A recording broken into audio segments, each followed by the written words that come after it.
This is not an exercise to compare two cameras that are virtually different. This is rather an exercise to compare two cameras that claim that they can do video. Now, in order to do that, I took those two cameras for a ride around my neighborhood, and in the process I froze a few frames so you can make up your own mind. Now, in order to keep the experts quiet, I set both cameras to 25 frames and on autopilot, because most people would only use the auto function. But even so, I would say one camera is better whichever way you set it than the other. Let's go for a ride and see for yourself.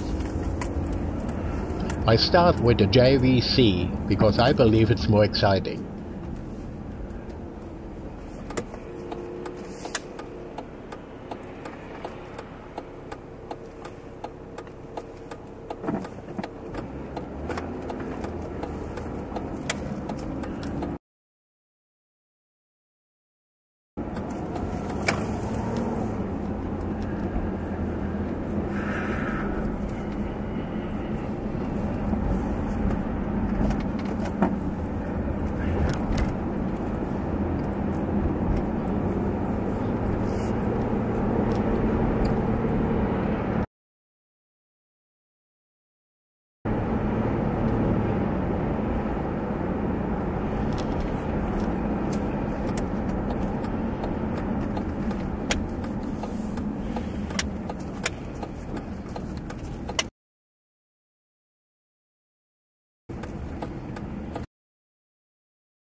Well, whenever we buy a gadget like a camera, we all have to rely on some advice, usually found on the internet. And that's fine, except that mostly the advice is rather singular, meaning that an SLR is compared with an SLR and a camcorder with a camcorder.